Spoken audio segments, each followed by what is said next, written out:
In a village nestled between rolling hills and thick forest, there lived a beautiful and kind-hearted woman named Amara.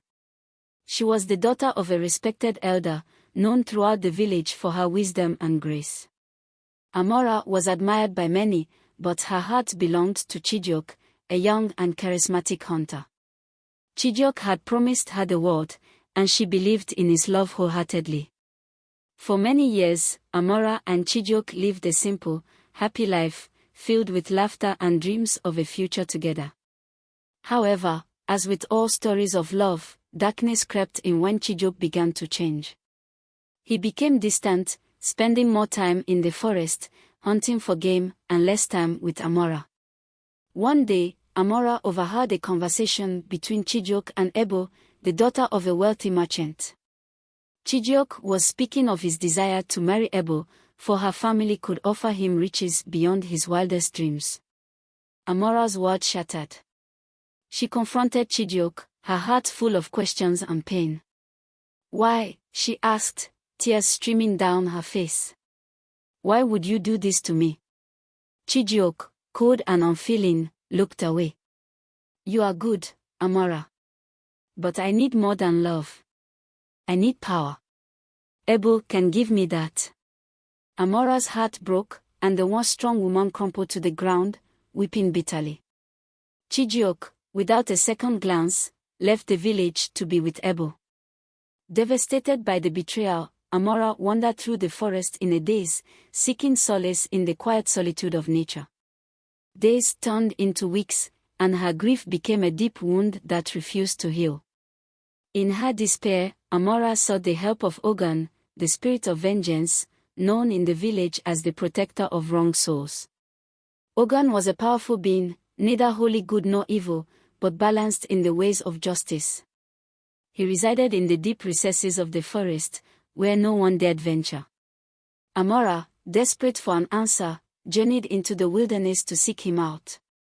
"Ogun," she cried out, her voice filled with anguish. "I have been wronged. I have been cast aside for wealth and power. I seek justice for my heart, for my life."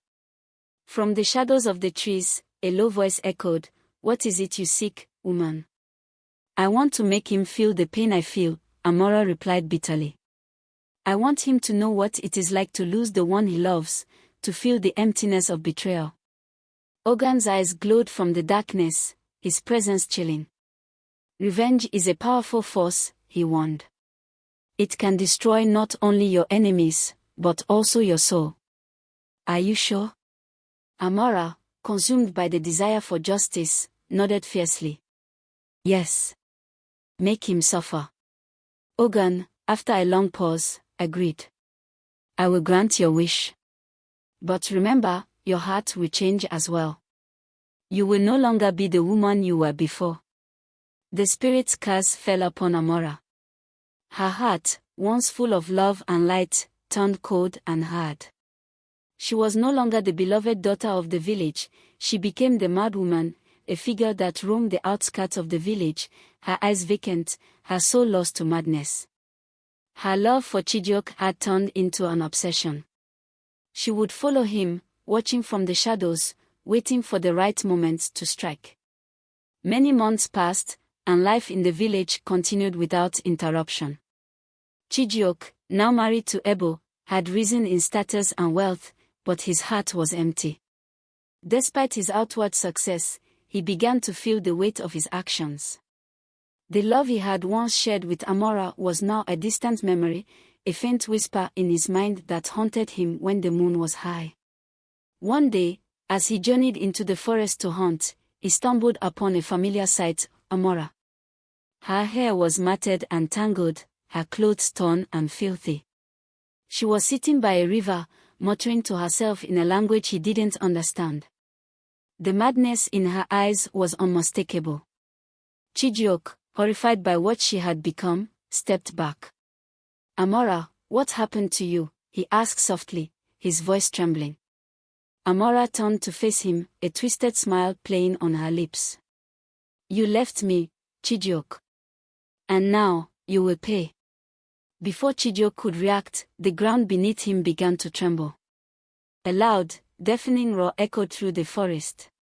The earth split open, and from the darkness emerged a shadowy figure, tall and ominous. It was Ogun. Amara, in her new form, stood by the spirit's side, her heart no longer human but filled with the dark energy of vengeance. Chijiok, Ogun intoned, his voice like thunder, "You have wronged this woman. You will feel the consequences of your actions." With a wave of Ogun's hand, the forest became alive with a strange energy. Vines twisted and wrapped around Chijiok, pulling him to the ground. He tried to fight, but the vines tightened, and soon, he could no longer breathe. His chest constricted, and he gasped for air. "Amara, please." Chijiok cried out, his voice desperate. "I was wrong. I was foolish. Please, forgive me." Amara's eyes were cold. The pain she had felt over the past months had twisted her heart beyond recognition. She approached him slowly, savoring his fear. "I have no heart left to give you, Chijiok," she whispered. "You are nothing but a memory now."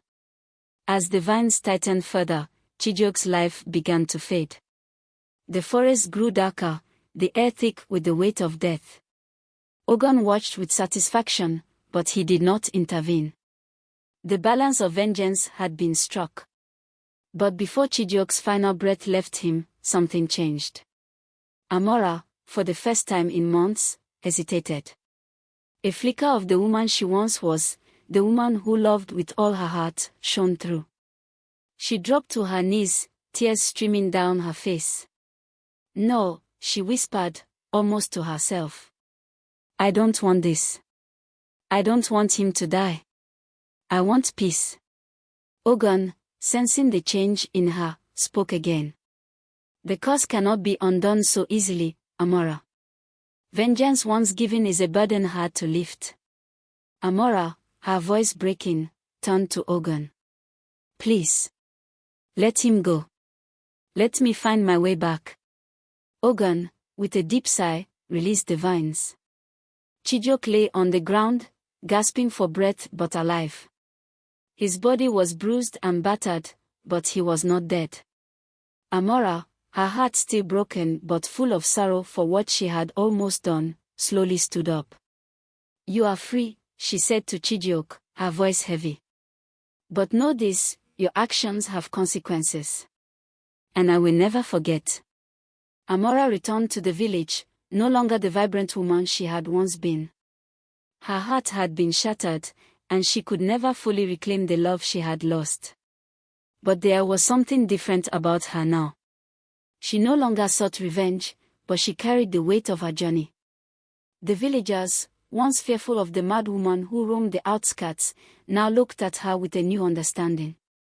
Amara had gone through the depth of grief and vengeance, and while she would never be the same, there was a quiet strength in her presence. Chijiok, forever changed by his near-death experience, returned to the village as well. He had lost much in his pursuit of power, and the woman he had once betrayed was now beyond his reach. He tried to make amends, but Amara, with a sad smile, turned away. She had learned that love, once broken, could never truly be mended. But the lesson she learned from Ogun was one of balance. Vengeance might have been sweet in the moment, but peace was a far more precious gift.